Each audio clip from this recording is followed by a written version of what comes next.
Some interspecies animals have evolved to either be part of the gang or direct ops, trying to eliminate each other. Let's call it death at first sight. But the consequences of death or a partnership all depend on the eventual reward. First of all, let's begin with gang. Coyotes and badgers are proof that competition and cooperation aren't mutually exclusive. This interspecies collaboration has been existent even before human beings came about. In fact, you're far more likely to witness coyotes seeking out food alongside badgers than hunting with other coyotes. Both are crafty carnivores, and since they often hunt the same prey in the same prairies, it would naturally make sense for them to be enemies, or at least to avoid each other. However, coyotes and badgers illustrate why it can be smart for rivals to work together, and yet still, they don't always get along. They do sometimes prey on each other. The two species have developed a sort of open relationship since they tend to collaborate in warmer months, then often drift apart as winter sets in. In the winter, the badger can dig up hibernating prey as it sleeps in its burrow. It has no need for the fleet-footed coyote. Well, not at the time anyway, but winter eventually turns to spring, and these two hunters may start to need each other again. And just as they have for thousands of years, they'll make peace, embrace their differences, and get back to work.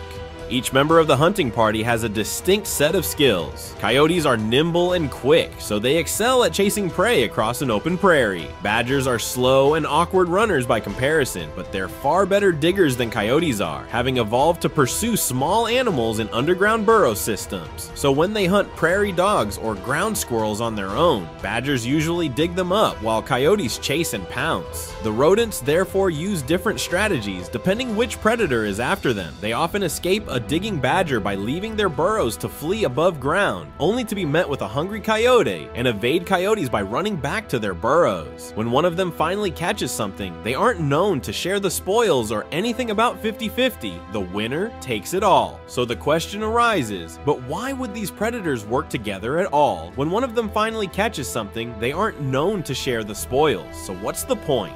The point, apparently, is to improve the likelihood that at least one of the hunters will snag some prey.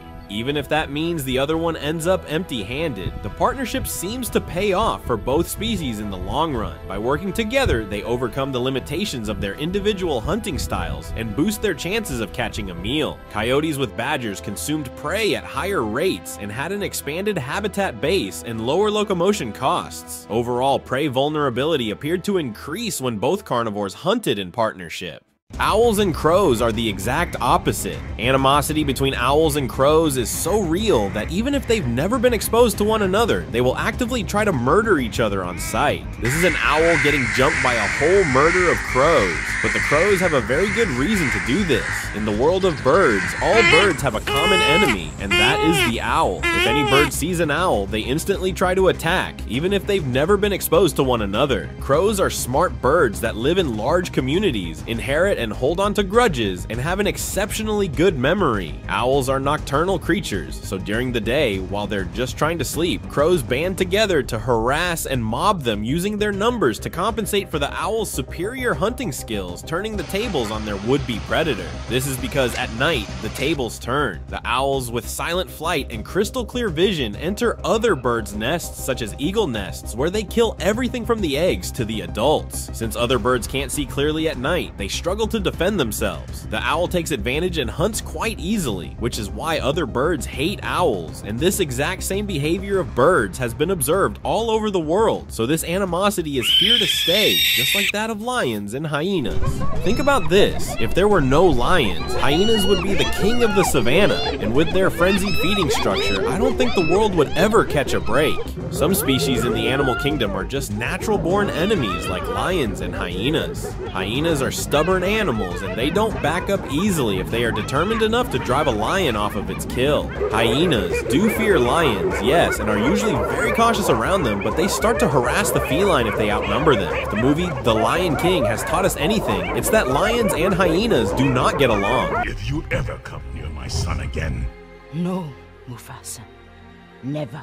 unless the lion is a jealous, power-hungry tyrant looking to overthrow his king brother. Since the beginning of their time, lions and hyenas have been competing over the same hunting territories. And while in documentaries, lions are almost always portrayed as kings and hyenas as lowly thieves, the truth is that both species are known to steal from one another and are even known to attack each other's young. While lions are bigger, stronger, and pack a serious bite, hyenas' strength lies in their greater numbers, which can make a serious difference to the outcome of an encounter between these two rivals. Tension increases as the two compete for the same food, and it's not uncommon for their rivalry to turn into full-blown fights to the death. In fact, lions have mastered hyena food calls and will take no time to snatch any hyena kills anytime. Of the two, hyenas are actually the better hunters, while lions are the better thieves. The fact of the matter is that when a clan of determined hyenas faces a pride of lions, there's no way of knowing who will come out alive. A collaboration with the smartest bird on planet Earth would definitely be overwhelming to any prey. This is the case for wolves and ravens. Ravens and wolves have a special relationship. Called wolf birds by various cultures, ravens have important ties to wolves. Like many scavengers, the common raven is especially tied to large predators that serve as potential food providers. From an early age, young wolf pups are introduced to crows by their mothers, marking the beginning of a symbiotic collaboration that will prove beneficial for years to come. The pups are instructed to follow the crows, who will lead them to an easier life. The Covidae bird family is renowned for its intelligence. Their collaboration with wolves was studied and proven to provide many Yellowstone species a year-round food not necessarily available prior to their re-establishment in the park. Carrion, bears, eagles, magpies, and several other species also benefit from this food source. Wolves and ravens cooperate when hunting. The ravens take flight to scout for unsuspecting animals or groups that could be potential prey.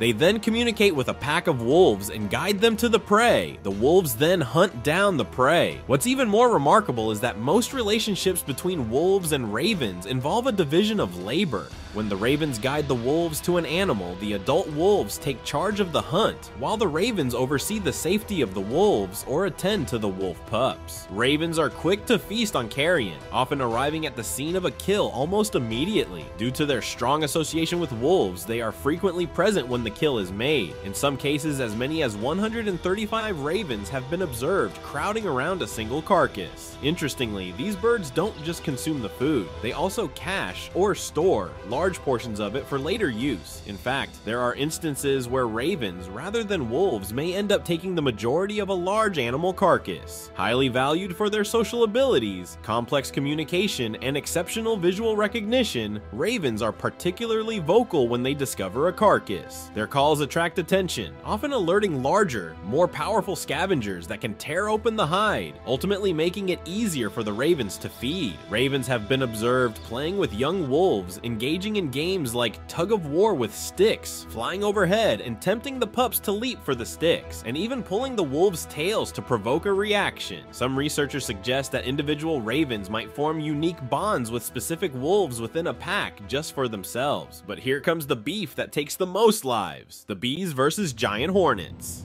Giant hornets were once native only to Asia, but apparently the United States now. When war between bees and giant hornets broke, it is one brutal massacre. Giant Asian hornets are around 5 times the size of a typical honeybee and can fly at speeds of up to 15 miles per hour. Recognized as the largest wasps in the world by the Guinness Book of World Records, these hornets have a wingspan of up to 4 inches, which is larger than some bird species. These hornets are notorious for attacking beehives, targeting honeybee larvae to feed their own young. Their attacks are ruthless. They decimate the hive, using their sharp mandibles to decapitate the bees, while the bees' stings are ineffective against the hornet's tough exoskeleton. A single hornet can kill up to 20 bees per minute, and a group of just 50 hornets can obliterate a bee colony of 50,000 bees, creating a ratio of 1,000 bees to each hornet. This poses a significant threat to local ecosystems and pollination. However, honeybees have evolved an extraordinary defense against this deadly foe. Instead of trying to sting the hornet, a swarm of bees will surround it in what's called a bee ball. They then vibrate their bodies to generate heat, effectively cooking the hornet alive. This remarkable strategy demonstrates nature's ability to adapt and find ways to survive, even against such a formidable predator. But still, before a hornet dies, it will have taken a good number of bees with it.